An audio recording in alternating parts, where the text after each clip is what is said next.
Salam dan bahagia, kami dari kelompok 9 atas nama Vincenziana Desnil Murni NIM 081, Anggun Satri Ardani NIM 088, Novika Lisa Setianingsih NIM 090, Mita Dewi Lestari NIM 097 dan Maria Kurniati Revildason NIM 126 akan mempresentasikan hasil diskusi dari kelompok kami tentang proses penelitian, desain penelitian data archival atau data sekunder, dan data event study.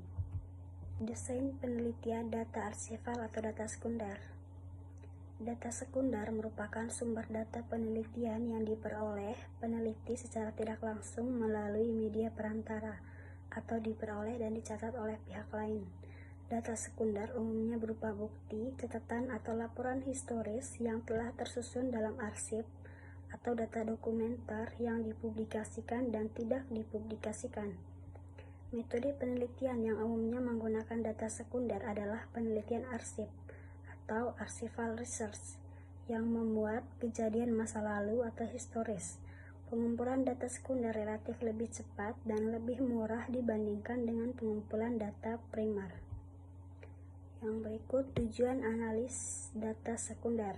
Yang pertama, untuk menerapkan data dari penelitian terdahulu dengan tujuan yang berbeda. Yang kedua, untuk memunculkan ide atau gagasan baru berdasarkan data lama tersebut. Yang ketiga, melakukan pengujian ketidakbenaran dengan bukti yang benar. Yang keempat, melakukan pengujian benar dengan bukti yang ketidakbenaran. Dan yang kelima, mengekspor data dari perspektif yang berbeda. Untuk selanjutnya yaitu manfaat analisis data sekunder. Yang pertama, pemahaman masalah guna sarana pendukung agar dapat memahami masalah yang diteliti. Yang kedua, digunakan untuk memperjelas masalah menjadi operasional dalam penelitian karena didasarkan pada data sekunder yang tersedia. Yang ketiga, mengetahui komponen-komponen situasi lingkungan yang mengelilingi. Dan yang keempat, data sekunder bisa menjadi sarana alternatif untuk meneliti suatu hal. Dan yang kelima, bisa menjadi solusi dari permasalahan yang ditemukan pada data primer. Yang keempat yaitu proses analisis data sekunder. Yang pertama, menetapkan atau menentukan sumber data yang digunakan seperti rekam medis, data dari BPS, dan semacamnya. Yang kedua, melakukan pengumpulan data tersebut ke dalam bentuk dokumen atau format tertentu. Yang ketiga, melakukan normalisasi data guna menyetarakan data menjadi satu bentuk yang sama agar data yang berbeda sumber tersebut bisa saling kompatibel satu sama lain. Dan yang terakhir, melakukan analisis data dengan melakukan perhitungan, mentabulasi sumber data, memetakan data, serta membandingkan data dan menelaahnya. Yang kelima yaitu sumber data sekunder. Yang pertama, dari Badan Pusat Statistik atau BPS. Peneliti hanya perlu menghubungi pihak BPS untuk memperoleh data yang diinginkan. Data-data yang dihasilkan BPS meliputi data sosial, data ekonomi, dan data-data lainnya. Yang kedua yaitu studi dokumen. Studi dokumen merupakan metode pengumpulan data yang meneliti berbagai macam dokumen yang berguna untuk bahan analisis. Kemudian yang ketiga yaitu penelitian keputusan. Tujuan pengumpulan data dengan penelitian keputusan ini berguna untuk mengetahui berbagai macam pengetahuan dan karya yang pernah dicapai oleh para peneliti terdahulu. Selanjutnya, ada kelebihan menggunakan data sekunder. Yang pertama, dapat menghasilkan data mengenai perkembangan dan laju pertumbuhan suatu variabel tertentu. Yang kedua, menganalisis dampak suatu kebijakan. Yang ketiga, melakukan estimasi terhadap kondisi tertentu. Yang ketujuh, ada kelemahan menggunakan data sekunder. Yang pertama, data diragukan kevalidannya. Yang kedua, terdapat istilah-istilah bawaan dari lembaga atau sumber data yang tidak kita ketahui. Yang ketiga, metode penyajian dapat berubah antar periode. Yang keempat, data mungkin sudah dimodifikasi oleh peneliti. Yang kelima, dokumen data juga bisa kurang baik. Yang keenam, penyajian datanya juga tidak kompatibel. Yang selanjutnya, akses terhadap sumber data relatif sulit. Yang selanjutnya, terkadang harus beli dengan harga yang relatif mahal. Desain penelitian data event study. Event study merupakan studi yang mempelajari reaksi pasar terhadap suatu peristiwa yang informasinya dipublikasikan sebagai suatu pembangunan. atau sebuah metode statistik untuk mengukur dampak dari suatu peristiwa pada suatu perusahaan. Misalnya, pengumuman merger antar dua entitas bisnis dapat dianalisis untuk melihat apakah investor percaya merger akan menaikkan atau menurunkan saham perusahaan tersebut. Yang selanjutnya, langkah-langkah untuk melakukan analisis. Yang pertama, menentukan kejadian apa yang akan diteliti dan pada periode waktu bagaimana harga saham akan dianalisis.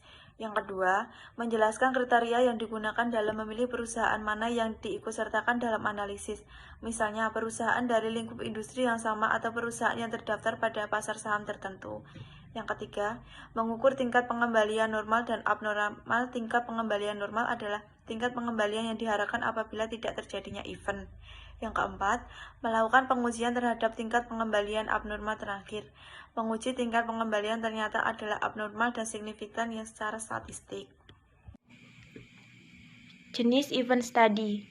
A. Studi peristiwa konvensional, mempelajari bagaimana respon pasar terhadap peristiwa-peristiwa yang sering kali terjadi dan diumumkan secara terbuka oleh emiten di pasar modal.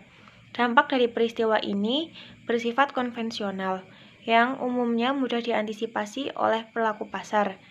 B. Ada studi peristiwa kultur. Studi peristiwa kultur atau kelompok mempelajari respon pasar terhadap peristiwa yang diumumkan secara terbuka, yang terjadi pada waktu yang sama dan berdampak pada sekelompok perusahaan kluster perusahaan tertentu. Peristiwa kluster ini memiliki bentuk yang beragam. Kluster dapat bersifat relatif sempit hingga besar.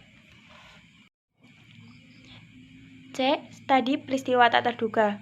Peristiwa tak terduga, unanticipated event, merupakan varian dari studi peristiwa kluster. Peristiwa ini mempelajari respon pasar terhadap suatu peristiwa yang tak terduga. Sesuai dengan namanya, karakteristik utama dari studi ini adalah peristiwa yang terjadi bersifat tak terduga. D. Studi peristiwa berurutan, sequential events. Studi peristiwa berurutan juga merupakan varian dari studi peristiwa kultur. Studi ini mempelajari respon pasar terhadap serangkaian peristiwa-peristiwa yang terjadi secara berurutan dalam situasi ketidakpastian yang tinggi. Dalam hal ini, kecepatan dan ketepatan informasi menjadi kunci dan respon pasar. Selanjutnya, tujuan event study. Pertama, pengujian teoritis. Studi peristiwa pada dasarnya merupakan metodologi untuk pengujian teori atau hipotesis efisiensi pasar berbentuk setengah kuat. Peneliti harus melakukan interpretasi hasil analisis secara hati-hati, terutama bila hipotesis tersebut tidak terbukti dalam suatu pembuktian secara empiris. Jika hipotesis efisiensi pasar berbentuk setengah kuat tidak terbukti, bukan berarti mendukung efisiensi pasar. Bentuk masing-masing hipotesis memiliki bentuk pengujian tersendiri. Yang kedua, pengujian respon pasar. Pengujian respon pasar terkait dengan hipotesis efisiensi informasi atau kecepatan respon pasar dan hipotesis efisiensi keputusan atau ketepatan respon pasar. Efisiensi informasi atau kecepatan respon pasar relevan dengan pengujian teori atau hipotesis pasar efisien bentuk setengah kuat, sedangkan efisiensi keputusan atau ketepatan respon pasar relevan dengan pengujian teori yang terkait dengan studi peristiwa seperti telah disinggung pada tujuan pengujian teoritis. Yang ketiga, pengujian reduktan normal. Secara empiris, bentuk pengujian yang umum digunakan dalam studi peristiwa adalah bertujuan untuk menguji ada atau tidak ada return tak normal di seputar pengumuman peristiwa. Return tak normal atau RTN1 adalah RI dengan return harapan E atau RI.